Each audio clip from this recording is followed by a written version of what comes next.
money, Jordan Belfort. Stacking penny stocks while I'm flipping these birds. Sipping on Ciroc, trip 'em up with the words. I done popped the Molly and I think it's be my third. What is going on, Degeneration? Kenny Kim here, bringing you another Fantasy Golf Degenerates podcast this week for the Tournament of Champions. As usual, I'm here with my favorite Canadian, everyone's favorite Canadian, Mr. Big Head, Canadian Pitbull, Tyler Tamboline. Tyler, what's up, my friend? What's going on, man? We're back. Had a great show last week. Love doing the preview. If you guys haven't checked that out yet, you definitely got to go back and check it out. Kenny had the Bigfoot sighting. We had some fun with it. Lots of good comments over on the YouTube channel. And this season on the show, we are going to be asking for more YouTube love. So we'll bring that up as we go throughout the show. We've got a giveaway we're going to get to here in a little bit. But before we get into the show, want to remind you guys very quickly, this show is brought to you and presented by DraftKings.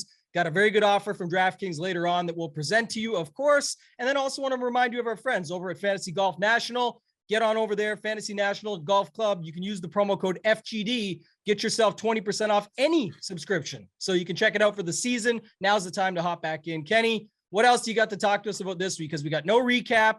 We got no one and done later on. One and done starts next week. We'll get to the giveaway. Light the smoke. What's up? I mean, Happy New Year to Happy all New our Year. listeners. First off, I mean, what is this? 36 weeks straight of PGA Tour golf begins now, as Scott Hansen would say, on the Red Zone, which is something golf needs. From what I hear, this ESPN Plus thing could be better. If you haven't heard, ESPN Plus is taking over the PGA Tour Live.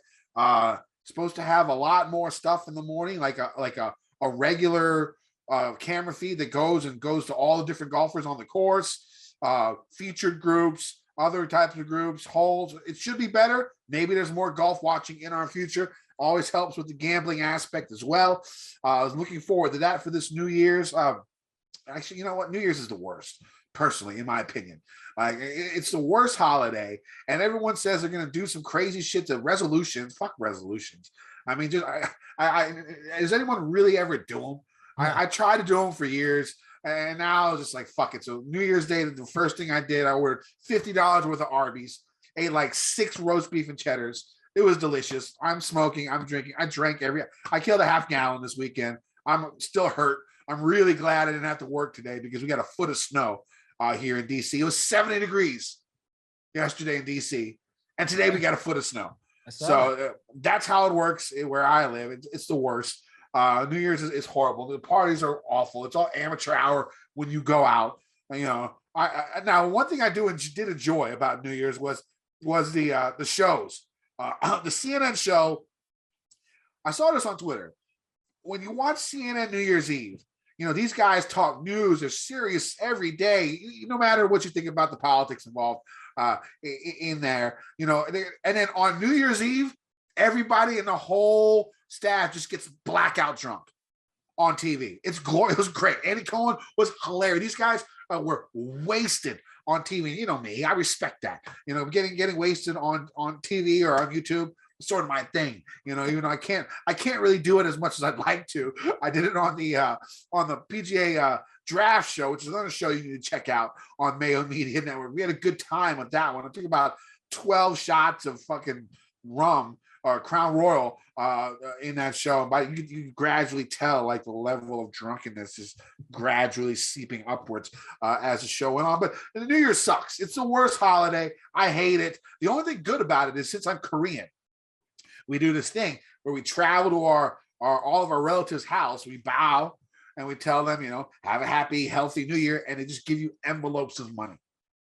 That's a bonus. That's a bonus. How was your New Year's? Nothing special, man. You know me, got the 2 kids back here with family and stuff is nice. So it was good to have family around, but I didn't do anything crazy. It's kind of like you said, you eat shit, you drink shit, you move on with it. And then the next day you binge out the full season of Cobra Kai and just be done with that. So I know exactly you're what I did. That's a big exactly Cobra what Kai I did. fan. Yeah. I crushed out the entire season on New Year's Day just to be done with it so I could get through it, and already looking forward to season 5. I think that's one of the craziest shows in the sense that it's like you said on Twitter, like the kids are all annoying. God, I want to punch them in the face. Cheesy.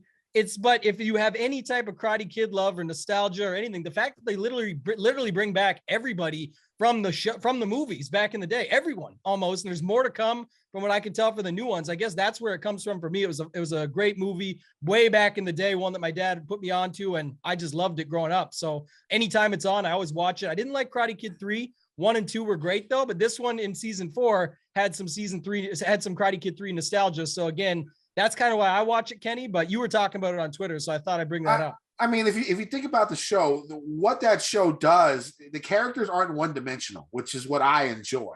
Like, usually in shows like these cheesy shows, there's always a bad guy, always a good guy. It's sort of blurred a little bit. I mean, like Danny was a little punk in the first couple of seasons. I hated LaRusso's ass. You know what I'm saying? Johnny was the man to root for. And then the different character arcs, I mean, even Kreese in season 4, his arc and change and stuff like that. So I enjoy the show, but I want to punch all those kids in the face, especially Sam. She is so annoying. I mean, if it was okay to hit, no, I can't even say that.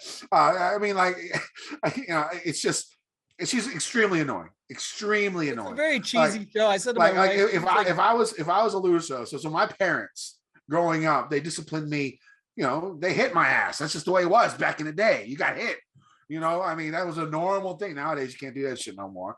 But my parents used to get a metal shoehorn, right? And they made me lift my pant leg up and just whack me on the side of the calf with the metal shoehorn repeatedly. Usually, I got straight A's in school, which is, I know, weird. Yeah, right. But I used to get like D's and F's in conduct. Not weird. You could probably see that happening, right? So I'd always I was a horrible kid. Right. And so I would just get straight A's and like D's and F's in conduct. They just whack the fuck out of my calves repeatedly. It didn't work. It didn't work. Maybe that's why people don't hit people don't hit their kids anymore, because it never really worked. I guess the one thing I would say is I'd probably be even more messed up if that didn't happen. So, but anyways, that's enough of the intro. We got golf. It's the beginning of the year. We're ready to rock. And so let's go ahead straight with the course preview for the Tournament of Champions. I think I forgot something, Tim, but did I forget? Oh, the giveaway. We can do the giveaway first. Yeah. Let's do the giveaway first. We should have more news, just so you guys know, too. I talked to some people today, getting some prizes ready for the Tournament of Champions, getting a listener league back. Got to finalize these things. So hopefully by next week, we can roll it out. We're excited about that. Of course, we've been mentioning it now for, I don't know how long. It seems like a while, but we wanted to get it right for you guys. So we'll definitely have more on that to come. The other side of it, though, is the giveaway. The race for the Mayo Cup 2022, $50,000 up top, 10% of the total prize pool, $500K guaranteed, extremely balanced payout structure. It's incredible. Got my entries. You go into it. It's $125. If you're not in it, fantasygolfchampionships.com. You can get onto it, but we are giving away one of the $125 entries into the aforementioned tournament with $50K up top. So you go to the Fantasy Golf Degenerates Twitter, where you can see myself, Kenny, we've retweeted it today already. You just retweet it. You add us to make sure you're on there following, and then you just leave your winner for the Masters for this season. A bunch of good response, a lot of engagement. Love to see that. So going to give that away by Wednesday night at the latest. Give some time for people to hear this show, go over to it. We ask too that you go over. It really helps us out. If you go over on the YouTube side of things, at least click the like button, subscribe to the Mayo Media Network. You don't have to turn on notifications if you don't want to, because maybe you just want this show, or you want, your own types of setup that you've got there as far as the content you receive. But at least go over, click the subscribe, leave a comment there if you like, hit the like button. We definitely want a little bit more engagement over there as well. But the giveaway is on. It's a $125 ticket. It's going to be a lot of fun. It's the same tournament Kenny and I are playing in when we're talking about our one and done picks at the end of the show, starting next week. The contest starts next week. You may remember from last year when Kenny was winning a lot of money after 5 weeks and remembered there was still 30 plus, but wanted to hold his picks from you because he thought he was winning the whole tournament. We'll see if that happens again this year. Maybe you can have a hot start and then crater from there again. But it's a lot of fun to play in. It's a great little tournament to be in, and we are giving away that ticket. So enjoy. I finished outside the top 1,000. So correct. That's how it went for the end of the year. I did have Rom at the Memorial, so that sort of hurt me a little bit. The guy winning the Millie Maker after Thursday, tweeting it out and talking about it. That's basically what it was. But I digress. All right.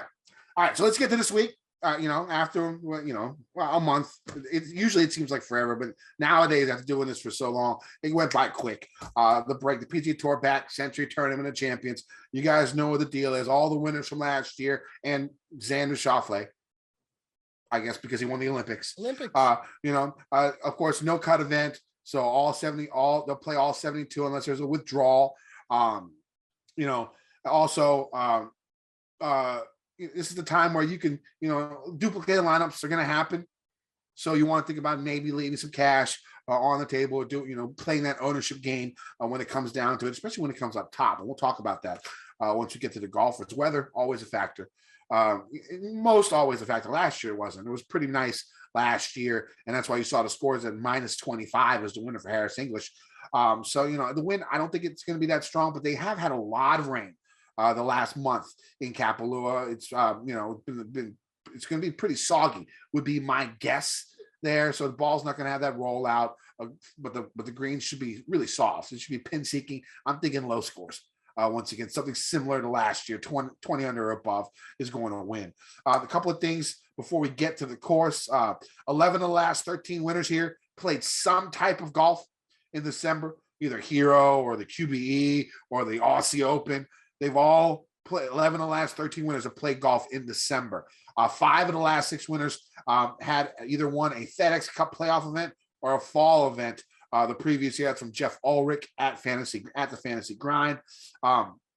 Most birdies are better made at Tournament of Champions the previous 3 years. Justin Thomas was 77, Xander 67, Dustin Johnson 65, Patrick Reed 59, Cameron Champ 59. Once again, it's a no-cut event.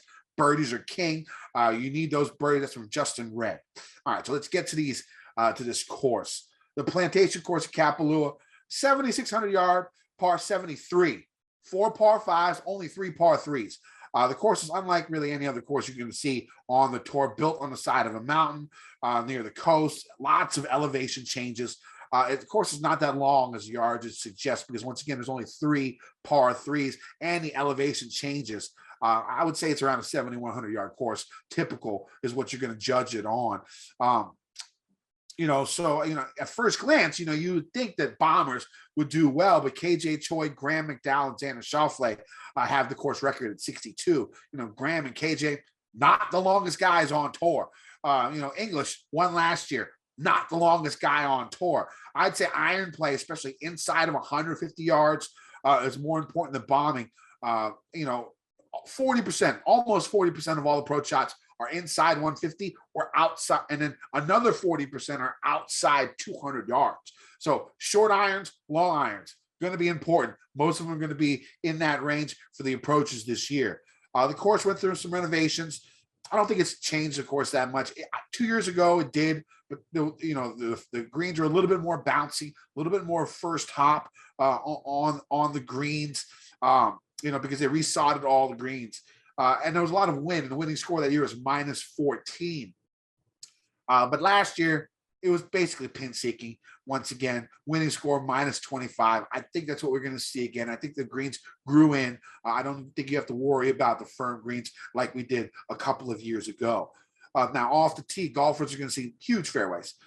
Very little rough to contend with. Over 70% of all fairways have been hit on the course over the years. Golfers can bomb it out there with little penalty. Unless you're Bryson DeChambeau, who says he needs more room on this course to bring out the big dog. He said that on Twitter or in an interview. Don't really understand what he's saying because these are some of the widest fairways you're going to see all year. Usually there's a lot of rollout, but again, it's going to be, and that kept a lot of the shorter golfers in play throughout the years because usually you get a ton of rollout on this course. But again, soggy conditions. We're going to have to see how it plays out for the rest of this week. Now, if golfers are real wild off the tee, there is some really high rough. JT hit it in there a few years ago on the back nine on Sunday, the year he won. He shouldn't have been able to find his ball. He got lucky as hell. Found his ball and beat out Hideki. But if you miss it in that really tall rough, which is there's not that much of, but you can still hit it there, it can cause some troubles. The fairways themselves, very hilly, undulating. On approach shots, golfers will see very large, undulating greens, not as undulating as they used to be. Another thing that Core and Crenshaw did was sort of flatten the greens here a little bit. Over 80% of all approach shots have landed on these greens, throughout the years. Now the number dropped in 2020 again, but it crept back up in 2021. So I think that's what we're going to expect. I would put 2020 as an outlier unless we see windy conditions out there for these Bermuda grass greens. Usually that was how the course was made super difficult. Now the thing about these greens is what you're going to have to do is when it comes down to this event, experience has played a really big factor. Not many new first timers have fared well. I think like in the last 8 years, 8 golfers have finished top 7 or top 5 at this event in their first time. And some of their names are Spieth, Hideki, Rahm, Rory, Koepka, and In. Some of the best guys out there. Now, the reason why I think it was harder for these new guys was because the old guys who have played this course all the time, there's only a few set pin locations back in the day that they were able to play on this course because of how hilly and undulating these greens are. Now that they've flattened the greens a little bit, there's more locations to put the pin, which gives the people who have played this course a little less goodness for the course because, they knew where the pin locations are going to be. They knew where they were going to putt from. They made those putts year in and year out for years. Now, with these different pin locations, I think you could see more younger guys, first timers, being able to take this course on because from a ball striking perspective, it's not that difficult of a course. Tambo, what are you looking for in golfers this week? Yeah, it's funny you talk about pin placements. Hopefully the tee boxes are in the right places so the guys can find them. Don't forget Spieth and Stenson there. That was some good comedic value we got out of it, but just funny to see, Spieth didn't even know. I think he said it was a charity event. He thought, who cares, right? Meanwhile, guys going out there trying to get ready and take down Tiger's tournament and get a W coming into this one. But yeah, a couple of things you said there. One of the big ones too, just might go overlooked. It's not a huge deal, but everyone says this is the toughest walk on course for everybody. So sometimes maybe not the older guys. You just talked about some of the younger guys that could get there. Everything else you talked about, it's kind of out there and everybody knows it already. But for those for the first time listening, like you said, the wider fairways means it's not as important about that. It's more about the second shot, the around the green. The experience matters here. It's been talked about plenty in the past. There's just too much creativity required and shots that are sort of awkward lies, things like that, where people say, look, it's one of those things. And that's where sometimes it's funny. I think this place even gets a little bit of the Augusta comparison or comp course, but because of the undulating greens and the creativity that's required and the experience that's needed. But I think that's also leans towards how strong the field is at both places. And on top of it, all those other factors that I just mentioned. So interestingly enough there, I guess that's one thing to look at, but for me, it's that, putting is a big factor here. The greens are large. So 3-putt avoidance has been a thing in the past. It continues to be a thing. You got to be able to find your way at least up to the hole. And there's 4 par 5s. So it'll come into play a little bit when we talk about Bryson. Maybe he's figured things out a little bit more this time around and he can get it done. But anytime there's 4 par 5s and wide fairways, regardless of his comments, you should be thinking about him a little bit. So we'll get into it here in a minute with the DraftKings picks. Before we do, want to let you guys know about our very special offer from our friends over at DraftKings. The NFL playoffs are here, and DraftKings Sportsbook, an official sports betting partner of the NFL, is kicking things off with a huge offer. Counting down to Super Bowl 56, new customers can get 56-1 odds on any wildcard team to win their game. Bet just $5 and win $280 in free bets if your team is victorious. That's right, bet just $5 on any NFL playoff game, and DraftKings Sportsbook will give new customers an additional $280 in free bets if the team they choose wins their game. If Sportsbook isn't available in your state yet, you still have something to play for this wildcard weekend. Everybody can play for huge cash prizes with DraftKings daily fantasy football contests. DraftKings is giving all new customers a free shot at millions of dollars in total prizes with their first deposit. Download the DraftKings Sportsbook app now, use promo code FGD, and get 56-1 odds on any NFL team. Bet just $5 and win $280 in free bets if your team wins. That's promo code FGD at DraftKings Sportsbook, an official sports betting partner of the NFL. Available in select states only. Minimum $5 deposit, minimum $5 wager. Winnings paid out in the form of 7 $40 free bets. New customers only. Eligibility restrictions apply. See DraftKings.com/sportsbook for full terms and conditions. Gambling problem? Call 1-800-GAMBLER. All right, so let's get to this top range here on DraftKings. for this week. We have John Rahm all the way down to Vicky Hovland. Victor. I love Victor. Who do you like this week, Tambo? I like Vicky. No, I don't actually. So I'm going to talk about here. I think, a couple things are going to come up.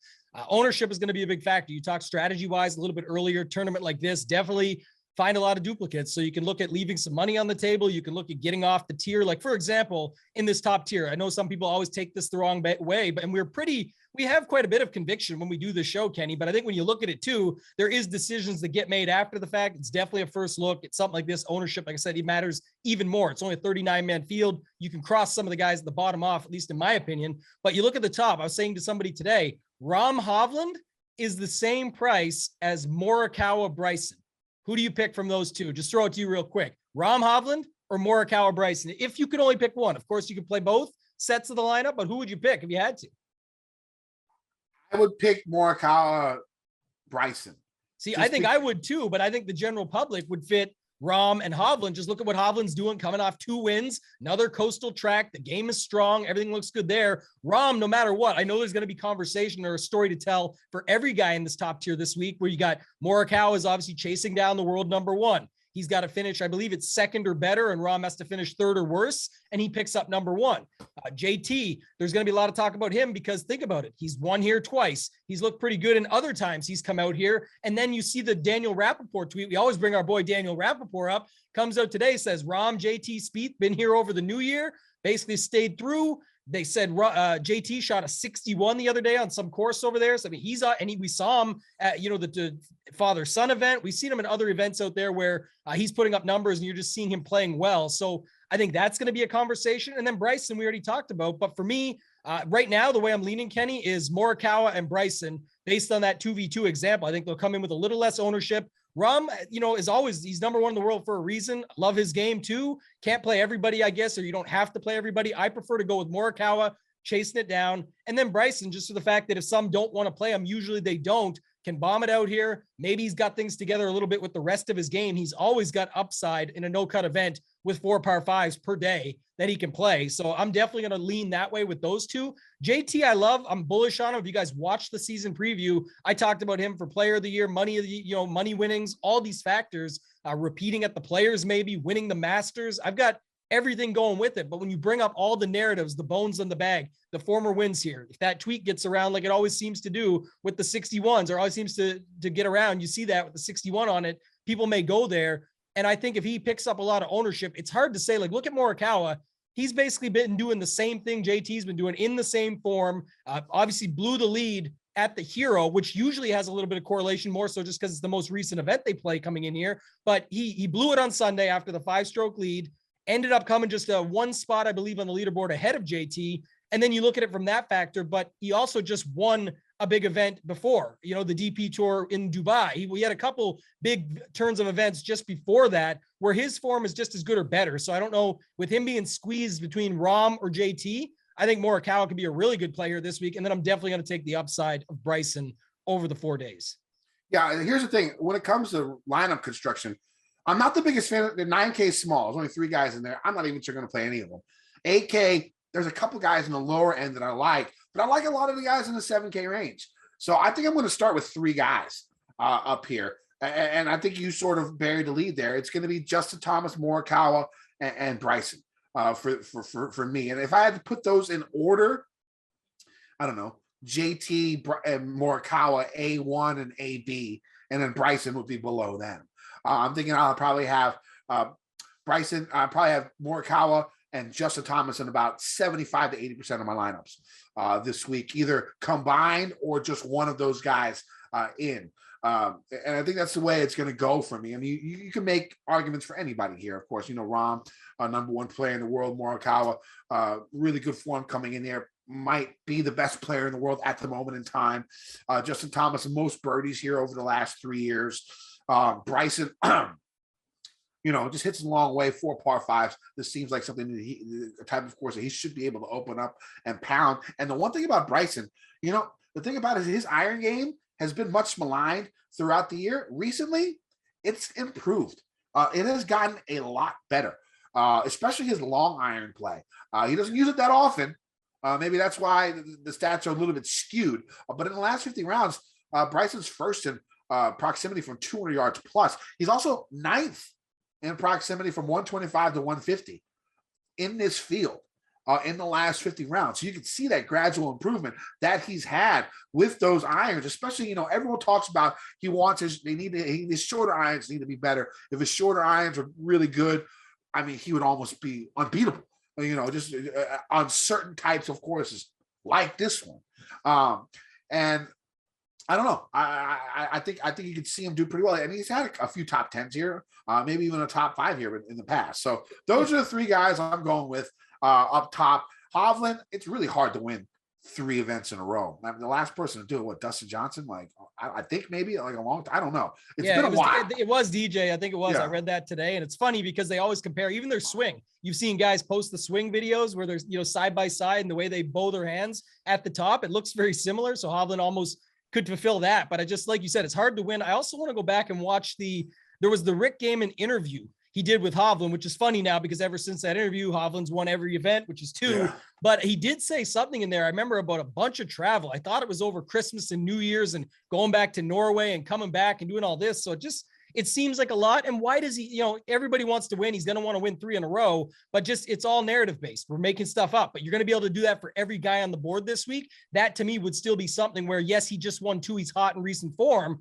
but if he was doing all that over the holidays, I mean, if these guys were staying through like JT Rahm, that sort of thing. And if Rahm, the other thing too, if Rahm's going to come in low owned, I don't think he will, but if somehow he does, we get to Wednesday night. It's like everyone just said, forget Rahm. There's no way he can do this. He's number 1 in the world for a reason. So that's where these 5 guys, you can play around with a little more. Hovland's the guy I'm just not interested in. It's the 4 above him. But Rahm is, like I said, the one I have a tougher time with as of right now. We'll wait and see how ownership lands out. All right, let's get to the 9K range. Only 3 guys. I don't know if I'm going to play any of them. I mean, you look at it, you got Cantley, who hasn't played in like 14 months. The guy was great last year, but the man hasn't played in forever. Could he? You would think that the rust would be there, and I can't play a guy who hasn't played in that long. It's been at least 3 months since Cantley's played. So I can't get on that. Xander could be the highest owned golfer on the slate. The last time he hasn't really been faring that well. Now in the fall, I mean, last 3 events, 12th, 28th, and 18th, not the best. And I think most of those were no cut events also, with a smaller field. So those numbers don't even look as good because of that. And you got Burns might be the one that I think about playing just because the talent that Burns has is pretty immense. He's actually ranked number 1 in my model for the last 50 rounds. So Burns would be the only one that I would think about playing with, a strong iron game. The one thing you worry about with him is he's just sort of middle of the pack when it comes to par 5 scoring and long irons. So you worry about that a little bit with the par 5s out there and how you have to score on that. But he would be the only one I would think about playing in this range. Yeah, this is just a quick range for me too. It's the same thing as you, but I think, like you said, Xander will be extremely high owned. He's fared pretty well in these tournaments with the, cut events and this, and, in this event, exactly. He's won all these factors, but at 9,500 with the ownership that he'll receive, I think it's fine just either skip the 9K range or take a shot on Burns. Burns has been one of the hottest golfers, if not the hottest in the world, for someone who's sort of an up and comer and wants to put his name and stamp on something. This is a spot to do it in the crowd of all of the winners and the gold medal winner of last season. You can go in and take a W down against them. That's something that Burns, all of them will be gunning for, but like I said, I think Burns has a little bit of fire inside of him. So I think that's going to be a spot where we could see him get right and do a little bit more, at 9,100 than some of the other guys around him.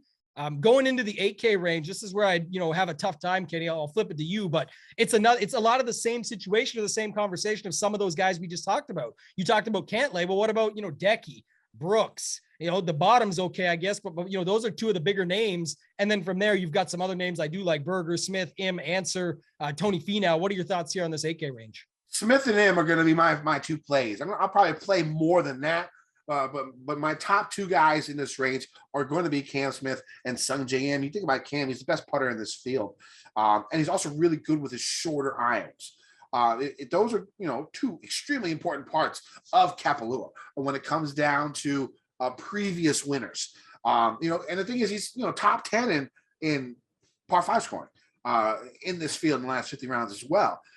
So I like Cam a lot this weekend. I like Sung Jae, top 5 last year in his first time out. One of the few to have ever done that on this course. So if something shoots his eye, my guess would be, and he's Korean, so my ass is gonna. I mean, there's not much more to say about that. I'm going with Sung Jae for this week. I do like how Perry from Fantasy Golf Insiders calls him Hung Jae, which is probably not right because he's Korean. He probably has a small dick like me, but I like the name personally, Hung Jae. Let's go.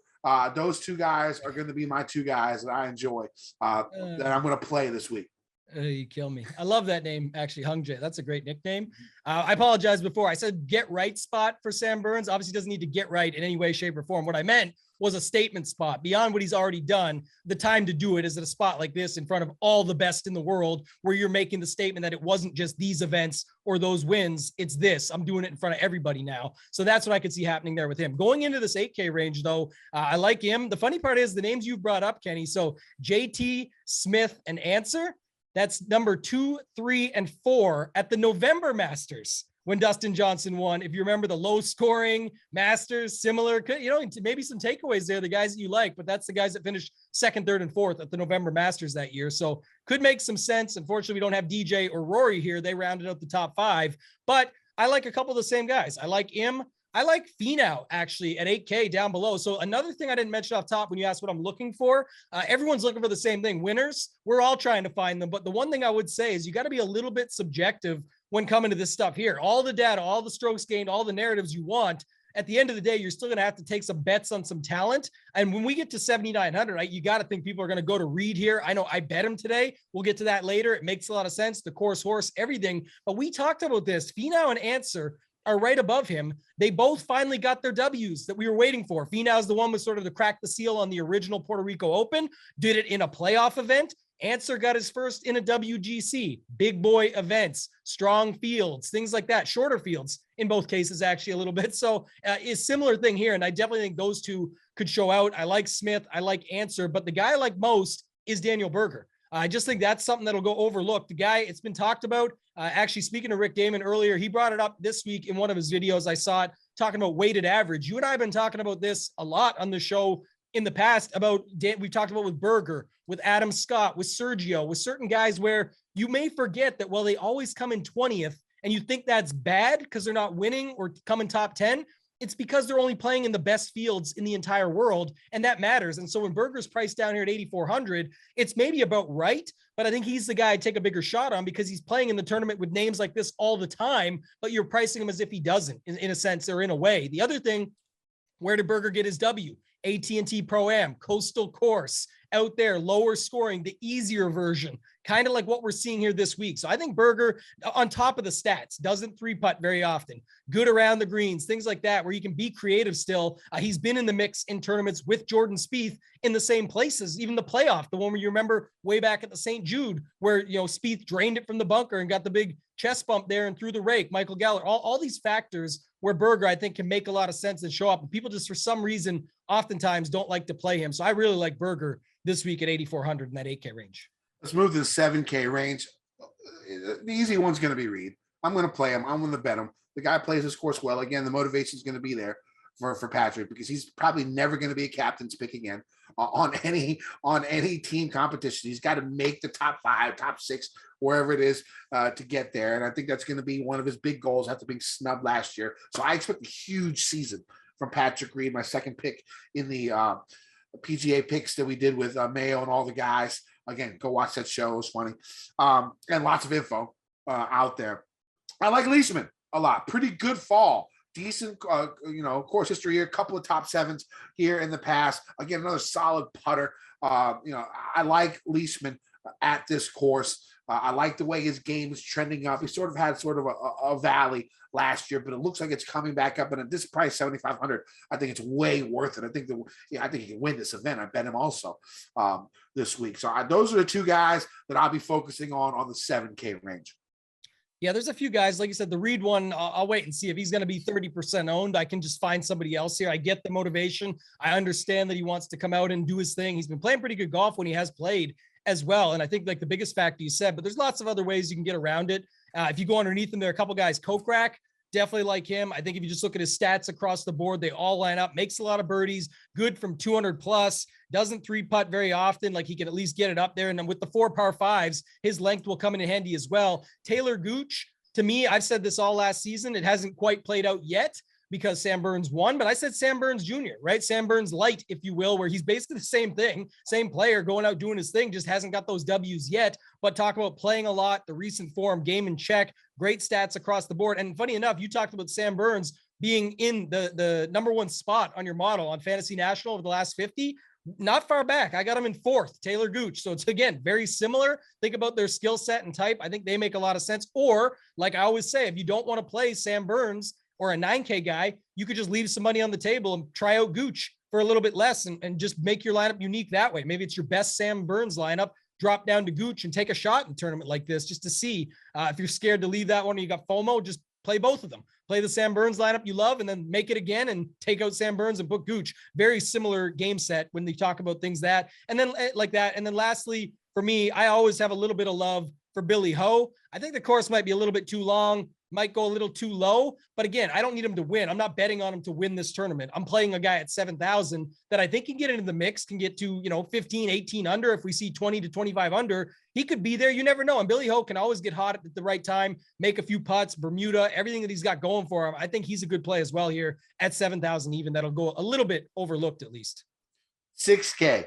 Few guys I like. It's a pretty big range, and I'm going to have to play a lot of these guys just because if I'm going to start with those 3 guys up top.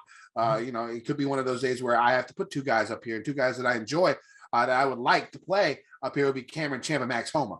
Homa, first off, has win equity. The guy wins, more than anyone else in the 6K range by a lot, at least the last couple of years. He might win less than the guy you mentioned before him. Who am I going to mention before? I think Cam Champ has the same or more, right? They both have 3 wins. Probably, yeah. Both those guys. They both have 3. Yep. You're right. Both those guys I like. Homa, he struggles sometimes with his shorter irons, but the closer he is, the better he is. And we'll see how far he can hit it out there. Champ, like I said, top 5 in birdies at this event the last 3 years. Long iron, strong. Off the tee, he's great. He just needs to get a little bit better on the par 5s.